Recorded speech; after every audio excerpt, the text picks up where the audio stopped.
जय संविधान, जय भीम, महात्मा गांधी की जय, गोडसे मुर्दाबाद।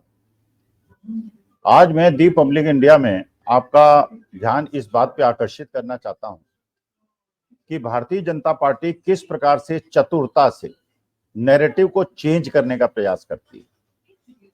जो देश के ज्वलंत मुद्दे हैं, जो मुख्य मुद्दे हैं, उनसे जनता का ध्यान भटकाना चाहती है। और गोदी मीडिया और ये सोशल मीडिया जो भक्तों द्वारा डोमिनेटेड कभी था, अभी भी लेकिन उनकी प्रेजेंस है, और बीजेपी का आईटी सेल जनता को कैसे गुमराह करने का प्रयास करता है। और जनता कुछ एक अंश ऐसा है जो गुमराह हो भी जाता है। आज देश की मुख्य समस्याएं क्या है और किस प्रकार की घूसखोरी और किस प्रकार का भ्रष्टाचार आज देश में चल रहा है, आज मैं इस पे आपसे बात करना चाहता हूं। क्या आपने हिंदुस्तान के पहले 65 साल कभी यह सुना कि कोई स्टैचू जो 2.5 करोड़ में बनी हो, बनने के और उसके इनॉग्रेशन के 10 महीने के अंदर गिर न जाए केवल, बल्कि चूर चूर हो जाए? क्या पिछले 65 साल में, 10 साल पिछले निकाल रहा हूं, पिछले इसके पहले के 65 साल कभी आपने सुना कि भारतवर्ष में कभी भी अन्नदाता 13 महीने तक दिल्ली के चारों तरफ बैठा रहा, उनके रास्ते में कीलें ठोकी गई, उनको शहादत करने पे मजबूर किया गया, और जब वो पंजाब से अपनी मांगों के जिस पे वादा किया गया था उसको लेने के लिए दिल्ली आने लगे, तो हरियाणा सरकार ने पंजाब के अंदर घुसकर किलें गाड़ दी, अश्रु गैस के गोले किए, अंधा किया लोगों को, और एक नौजवान की जान ले ली। कभी आपने सुना था क्या? कभी आपने सुना था कि इतने रेल एक्सीडेंट्स 2 महीने के अंदर हो जाएं? कभी आपने सुना था कि जो पुल बने वो बनते बनते ही टूट जाए और बनने के तुरंत बाद टूट जाए? क्या आपने सुना था कभी पहले 65 साल में जो संसद भवन, पहला संसद भवन था 100 साल पुराना, जिसके अंदर आज तक हिंदुस्तान के स्वतंत्र होने के बाद हमारे देश की संसद चली है और बड़े बड़े महान लोग उसमें बैठे हैं, उसमें कभी छत चुई है? कभी आपने सुना था क्या? कभी आपने सुना था कि भ्रष्टाचारियों ने भगवान के साथ भी धोखा किया हो? अयोध्या के अंदर जो भगवान श्री राम का भव्य मंदिर बना, उसकी छत भी चूने लगी। क्या आपने इतने भ्रष्टाचार की कल्पना की थी क्या? ये दुष्ट भ्रष्टाचारी लोग धर्म की बात करते हैं, शर्म आनी चाहिए, धर्म की बात करते हैं, जो भगवान राम से धोखा करें, जो लोकतंत्र और संविधान के मंदिर संसद से धोखा करें, और जो महाराष्ट्र के अंदर छत्रपति शिवाजी के साथ धोखा करें। अब कुछ चीजें मैं आपको बताता हूं, जरा आपको पता होंगी या नहीं पता होंगी तो सुनिएगा। किस प्रकार से महाराष्ट्र की जनता, जो महाराष्ट्र की जनता छत्रपति शिवाजी को हिंदू हृदय सम्राट और जो उनके एक प्रकार से इष्ट हैं, जिनकी वो पूजा करते हैं, छत्रपति शिवाजी की मूर्ति का इनॉग्रेशन किया था, वो पंडित जवाहरलाल नेहरू के जमाने में बनी थी। वो बनी और उसका इनॉग्रेशन हुआ 1957 में। 65 साल हो गए। 1957 में पंडित जवाहरलाल नेहरू ने छत्रपति शिवाजी की मूर्ति का अनावरण किया और वो स्टैचू आज तक खड़ी है। एक स्टैचू का इनॉग्रेशन अभी दिसंबर 2023 को हुआ। दिसंबर 2023, अभी 8 महीने हुए हैं, और हमारे देश के माननीय प्रधानमंत्री मोदी जी ने उसका इनॉग्रेशन किया, और वो स्टैचू 8 महीने के अंदर इस तरह टूटी कि हमारे आदर्श हिंदू हृदय सम्राट छत्रपति शिवाजी के केवल पैर लगे रहे उस स्टैचू के अंदर और बाकी सब धराशायी हो गया। इतनी बेईमानी हुई।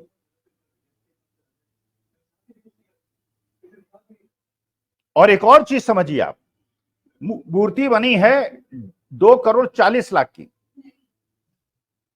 कहा जा रहा है कि मूर्ति नेवी ने बनाई है, इंडियन नेवी ने बनाई है, जबकि उसका सारा जो टेंडर वगैरह है वो राज्य सरकार कराती है और उसकी मेंटेनेंस का जो जिम्मेदारी थी वो राज्य सरकार की थी। और ये शिकायतें आ रही थी कि उस स्टैच्यू के निर्माण में धोखाधड़ी हुई है। कोई कार्रवाई नहीं की राज्य सरकार ने, क्योंकि महाराज छत्रपति शिवाजी महाराज का अपमान बड़े पैसा खाना है। चाहे भगवान श्री राम का मंदिर हो पैसा खाना है, चाहे संसद भवन का निर्माण हो पैसा खाना है, चाहे छत्रपति शिवाजी महाराज की मूर्ति हो, स्टैच्यू हो, उसमें पैसा खाना है। और अगर आपको पता चले कि उसका जो शिल्पकार था वो कौन था, उसका आर्किटेक्ट कौन था, और उसकी अगर आप फोटो देखें, वो व्यक्ति है जयदीप आपटे। अगर आप उसका फोटोग्राफ देखेंगे तो पता चलेगा बिल्कुल यंग लड़का है, 30-32 साल का लड़का। इतनी बड़ी स्टैचू बननी है, इतने महान व्यक्ति की स्टैचू बननी है, और उसका आर्किटेक्ट हैं आपटे साहब, जो 30-32 साल के हैं, जिनका कोई अनुभव खास है नहीं, होगा नहीं, क्योंकि 30-32 साल के हैं, 24-25 साल में तो उन्होंने आर्किटेक्चर पास की होगी। तो इसमें किसी बहुत अनुभवी आर्किटेक्ट की आवश्यकता थी, बनवा दिया आपटे साहब से। जो लोकल एडमिनिस्ट्रेशन ने उसकी अनुमति दी थी स्टैचू बनाने की, वो 6 फीट की मूर्ति थी और बना दी गई 35 फीट की मूर्ति, 6 गुनी बड़ी मूर्ति, क्योंकि दिखाना था, लोकसभा चुनाव के पहले दिखाना था कि देखिए हम छत्रपति शिवाजी का कितना सम्मान करते हैं, लोगों को दिखे। और 8 महीने के अंदर वो स्टैचू गिर गई। और सुनिए, स्टैचू के बनने में 2,40,00,000 रुपए खर्च हुए हैं, और उस स्टैचू के इनॉग्रेशन का जो इवेंट हुआ है, जिसमें माननीय मोदी जी गए थे, उसमें 1.5 करोड़ रुपए खर्च हुए हैं। माने जो छत्रपति शिवाजी महाराज की मूर्ति स्टैचू बनने में जितना पैसा खर्च हुआ, उसका 70% माननीय मोदी जी के इवेंट में खर्च हो गया, क्योंकि उसे ऐसा दिखाना था, पूरे गोदी मीडिया के माध्यम से दिखाना था कि एक बहुत बड़ा काम हो गया है। पुराना संसद अच्छी खासा चल रहा था, नया संसद भवन बना दिया गया। पुराने संसद भवन में कभी आतंकवादी अंदर नहीं घुसे, नए में कुछ बच्चे घुस गए और सारी सुरक्षा व्यवस्था ध्वस्त हो गई। पहले संसद में कभी गाली गलौज नहीं हुई, नए संसद में वो भी हो गया। पुराना संसद कभी नहीं छुआ, नया संसद में चूना भी हो गया, पानी भी टपकने लगा। 200, 500, 600 साल पुराने जो मंदिर हैं हमारे देश के, वो कभी चूहे नहीं। हम लोगों के फ्लैट्स ऊपर से नहीं चूते, नीचे सीलन आती है। भगवान श्री राम के भव्य मंदिर जो बनवाया, जिसमें प्राण प्रतिष्ठा में जल्दीबाजी की गई, उसकी छत चूने लगी। यह है देश के भ्रष्टाचार का आलम। और कहते हैं भ्रष्टाचार हमें टॉलरेंस नहीं है, नो टॉलरेंस, और यह है भ्रष्टाचार का आलम। आज जब पूरे महाराष्ट्र के अंदर एक आक्रोश है, तो माननीय मोदी जी ने पहली बार माफी मांगी है, लेकिन वो माफी भी ऐसी मांगी है माननीय ने, महामहिम ने, कि लग रहा है धमकी दे रहे हैं। पहले तो एकनाथ शिंदे साहब कहने लगे माफी की बात ही नहीं है, हवा चली गिर गई। अरे महाराज, हवा चली तो हवा चलने से अगल बगल के पड़ोस के फ्लैट्स भी गिरने चाहिए थी, उनकी भी छतें गिरनी चाहिए थी, कुछ नहीं गिरा और स्टैचू गिर गई। जैसे महाकाल के अंदर जो भगवान की मूर्तियां लगाई गई, एक हवा चली और हल्की हवा चली, सब गिर गई, क्योंकि पैसा खाया गया था, भ्रष्टाचार हुआ। हर जगह भ्रष्टाचार, पुल गिर रहे हैं, छतें टपक रही हैं, स्टैचूज गिर रहे हैं, और जनता को आईटी सेल और गोदी मीडिया के माध्यम से बहकाया जा रहा है और उनको गुमराह किया जा रहा है। कल मैं एक गोदी मीडिया में गया, एक डिस्कशन रखा। केवल डिस्कशन का उद्देश्य यह था, एंकर महोदय का और गोदी मीडिया का, क्योंकि उन्हें शायद ऊपर से आदेश आया हो कि ये छत्रपति शिवाजी के मसले से ध्यान बटाओ, विनेश फोगाट के मसले से ध्यान बटाओ। हरियाणा भी बुरी तरह से हम हार रहे हैं, और छत्रपति शिवाजी की जो स्टैचू गिरी है, इसकी वजह से महाराष्ट्र में भी हमारी हालत इतनी ज्यादा खराब हो जाएगी कि हम घुस नहीं पाएंगे। अब तो खैर महाअघाड़ी ने एक नारा भी दे दिया है, चप्पल मारो नारा, जो उचित नहीं है। अब चप्पल कौन मारेगा, मारना वरना तो देखिए, हम तो गांधी जी के अनुयायी हैं, हम तो इसका समर्थन नहीं करते। लेकिन अगर जनता आक्रोशित हो, क्योंकि हमारे इष्ट के साथ अन्याय हुआ है, उनके साथ धोखाधड़ी हुई है, भगवान श्री राम के साथ अयोध्या में धोखाधड़ी हुई है, उनका मंदिर चू रहा है, और छत्रपति शिवाजी महाराज जिसको बचपन से जिनकी हम कहानियां सुनते आए हैं, जो हमारे आदर्श हिंदू हृदय सम्राट है, उनके साथ धोखाधड़ी हुई है। लेकिन देखिए गोदी मीडिया कैसे नैरेटिव को बदलने का प्रयास करता है। कल मैं एक चर्चा में गया, चर्चा का मुख्य शीर्षक था आसाम के मुख्यमंत्री हेमंत बिस्वा शर्मा ने एक नया आदेश जारी किया है। एक आदेश था पहले, बहुत पुराना, करीब 80 साल पुराना। उसमें यह था कि अगर संसद के, उनके जो विधानसभा है उसके अंदर जो सेशन है वो जुम्मे के दिन, माने फ्राइडे के दिन, जो विधायक जुम्मे की नमाज पढ़ना चाहें उनके लिए 2 घंटे की अवकाश होगा, और उसके लिए असेंबली का टाइम भी थोड़ा डिफरेंट किया गया था बाकी दिनों से। एक आदेश था। अब हेमंत बिस्वा शर्मा ने एक नया आदेश पारित कर दिया। उन्होंने आदेश पारित कर दिया, अब ये कुछ नहीं होगा, अब कोई जुम्मे के लिए अवकाश नहीं मिलेगा। अच्छा, गोदी मीडिया ये दिखाने का प्रयास कर रहा है, 3 उन्होंने बीजेपी वाले बिठा लिए, 3 उन्होंने ओवैसी टाइप सपोर्टर्स को बिठा लिया, और हिंदू मुसलमान का नैरेटिव चालू कर दिया। वहां एक डिप्टी स्पीकर साहब आसाम के भी बुला लिए जो अल्पसंख्यक समुदाय के थे। अच्छा, वो जो डिप्टी स्पीकर साहब हैं वो खुद ही बता रहे हैं कि जो प्रस्ताव पेश किया गया है इस बिल का, वो एक मुस्लिम विधायक द्वारा किया गया है, AIUDF के। अब इसको हिंदू मुसलमान का नैरेटिव बनाया जा रहा है। डिप्टी स्पीकर साहब खुद बता रहे हैं उसी डिबेट में कि एक भी मुस्लिम विधायक ने इसका विरोध नहीं किया है। अरे जब किसी ने विरोध नहीं किया, जहां कोई इश्यू नहीं है, जहां कोई मैटर नहीं है, वहां उसको गोदी मीडिया डिस्कस क्यों कर रहा है? क्योंकि हिंदू मुसलमान का नैरेटिव क्रिएट करना है।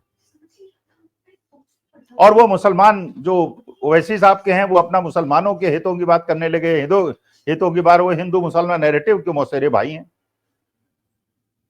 उन्हें हिंदू मुसलमान नैरेटिव सूट करता है, हमें नहीं सूट करता। हमें सूट करता है कि देश की जो ज्वलन समस्याएं हैं, किसानों के MSP की गारंटी है, महंगाई है, बेरोजगारी है, विनेश फोगाट है, छत्रपति शिवाजी की स्टैचू का गिरना है, मंदिर का लीक करना है, संसद का लीक करना है, ये हमारे मुख्य मुद्दे हैं।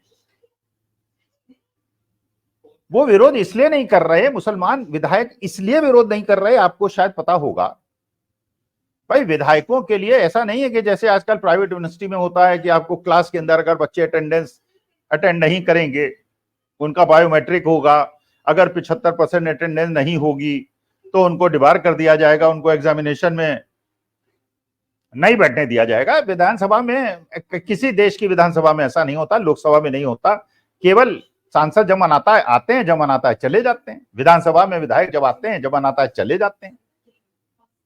अगर आसाम के अंदर मुसलमान विधायक शुक्रवार को जुमे की नमाज करना चाहेंगे तो चले जाएंगे, उनको कौन रोकेगा? छुट्टी करने की आवश्यकता ही क्या थी? लेकिन इसको हिंदू मुसलमान नैरेटिव बनाने की क्या आवश्यकता है? और कोई इसे अपोज भी नहीं कर रहा है, कोई इसे डिस्कस भी नहीं कर रहा। लेकिन गोदी मीडिया ने इसलिए हिंदू हृदय सम्राट, हिंदू समर्थक और मुसलमान समर्थक बना दिए कि ये नैरेटिव बन जाए, ये नैरेटिव चेंज हो जाए, लोगों का ध्यान छत्रपति शिवाजी की गिरती हुई स्टैचू से हट जाए और उसमें हुए भ्रष्टाचार से हट जाए, और इस बात से हट जाए कि स्टैचू को बनाने में तो 2 करोड़ 40 लाख रुपए खर्च हुए और उस इवेंट को करने में 1.5 करोड़ रुपए खर्च हो गए। और छत्रपति शिवाजी महाराष्ट्र के अंदर बिल्कुल आराध्य हैं, वहां की जनता उनको मानती है। जैसे पंजाब के अंदर सरदार भगत सिंह को मानती है, उत्तर प्रदेश के अंदर चंद्रशेखर आजाद को मानती है, जो हमारे वो महाराणा प्रताप को राजस्थान के लोग मानते हैं। हमारे भी शिवाजी, छत्रपति शिवाजी हमारे बचपन से एक दिमाग में है कि he was the tallest fighter, जिसने मुगल एम्पायर से झगड़ा किया, लड़ाई की। उन मुगल एम्पायर से लड़ने वाले हिंदू हृदय सम्राट जिनके नाम पे शिवसेना बनी है, बाला साहब ठाकरे ने बनाई, उनकी स्टैचू 8 महीने के अंदर गिर गई। और पंडित जवाहरलाल नेहरू द्वारा इनॉग्रेटेड स्टैच्यू जो है वो 70-80 साल से चल रही है। नैरेटिव को चेंज करने का कैसे प्रयास करते हैं, लेकिन मुझे खुशी इस बात से है कि नैरेटिव चेंज नहीं हुआ, वो दर्शक नहीं मिले। और आज महाराष्ट्र में जिस प्रकार का उबाल है और देश में जिस प्रकार का उबाल है, जो हरियाणा के लोगों में उबाल है, विनेश फोगाट के साथ जो अन्याय हुआ है और देश से पदक छीना गया है, महाराष्ट्र के अंदर जो उबाल है और पूरे हिंदुस्तान के अंदर जिस पर बेटियों से अत्याचार अनाचार हो रहा है, राजस्थान के अंदर हो रहा है, उत्तर प्रदेश के अंदर हो रहा है, महाराष्ट्र के अंदर हो रहा है, हाँ वहां भी, और बंगाल के अंदर हो रहा है, बिहार के अंदर हो रहा है, पूरे देश में हो रहा है, लेकिन सारा का सारा गोदी मीडिया नैरेटिव केवल बंगाल की बात कर रहा है। बाकी हिंदुस्तान के अंदर जो बेटियां हैं वो इनकी बेटियां नहीं है, ऐसा ये मैसेजिंग कर रहे हैं। तो आप लोगों से निवेदन है, ध्यान रखें, ये नैरेटिव चेंज करते हैं और हर नैरेटिव को हिंदू मुसलमान ले आते हैं। अपना नैरेटिव हिंदू मुसलमान का होने मत दीजिए, इससे देश कमजोर होता है। 142 करोड़ लोग भाई बहन हैं, लेकिन इन्होंने इतनी घृणा फैला दी है, इतना जहर फैला दिया है मुसलमानों के, सिखों के, दलितों के, आदिवासियों के, क्रिश्चियनों के खिलाफ कि हिंदू वर्ग का एक बहुत बड़ा वर्ग ऐसा है जो मदांध हो गया है, धर्मांध हो गया है। हमें बाबा साहब भीमराव अंबेडकर के बनाए हुए संविधान पे चलना है, हमें सभी का सम्मान करना है और इस बात का ध्यान रखना है कि ये नैरेटिव को हिंदू मुसलमान ले जाना चाहते हैं गोदी मीडिया के माध्यम से, हम यूट्यूब के माध्यम से ऐसा नहीं होने देंगे। देश का ध्यान मेन मुद्दों में लाएंगे और मेन मुद्दों पे आप लोगों से, दर्शक श्रोताओं से मेरी प्रार्थना है, हाथ जोड़ के मेरी प्रार्थना है, अपने मेन मुद्दों पे रहिएगा, विनेश फोगाट पे रहिएगा, महंगाई पे रहिएगा, बेरोजगारी पे रहिएगा, अग्निवीर पे रहिएगा, एमएसपी की गारंटी पे रहिएगा और जो आपके लोकल क्षेत्रों में काम नहीं हुए हैं और जिस प्रकार से मंदिर चुआ है और संसद चुई है, उस चीजों पे ध्यान रखिएगा। हिंदू मुसलमान नैरेटिव जो गोदी मीडिया बनाने का प्रयास कर रहा है, कृपा करके इसके बचिएगा, क्योंकि ये देश को तोड़ने वाली शक्तियां हैं। अब उस गोदी मीडिया में मैंने पूछा, आप लोग बड़े कहते हैं कि साहब कांग्रेस जो है मुस्लिम परस्त है, मुस्लिम तुष्टीकरण करती थी, तो शेख हसीना जो बांग्लादेश में आज से तिरस्कृत नेता है, जिसके खिलाफ ही आंदोलन हुआ है, पूरा देश उनके खिलाफ खड़ा हो गया है, और एक तरफ मोहम्मद यूनुस हैं जो नोबेल प्राइज विजेता हैं और दूसरी तरफ से ये भगौड़ी शेख हसीना है, और शेख हसीना को हिंदुस्तान में आपने शरण दे दी है और फिर आप रोहिंग्या और बांग्लादेशी मुसलमानों के खिलाफ बात करते हैं। तो क्या शेख हसीना हिंदू हैं? तो मोहम्मद यूनुस से आप दुश्मनी ले रहे हैं, आप बांग्लादेश सरकार से दुश्मनी ले रहे हैं, वहां की जनता से दुश्मनी ले रहे हैं, और देश में किसको बिठा रखा है? जिसको पूरे विश्व के अंदर कोई स्वीकार करने के लिए तैयार नहीं है, कोई अपने देश में आने देने के लिए तैयार नहीं है, और भारतवर्ष ने उन्हें अपनी गोदी में बिठा रखा है। कैसी विदेश नीति है, कृपा करके आप बताइएगा, मुझे तो समझ में नहीं आ रहा। जय संविधान, जय भीम, नमस्कार, धन्यवाद और आभार।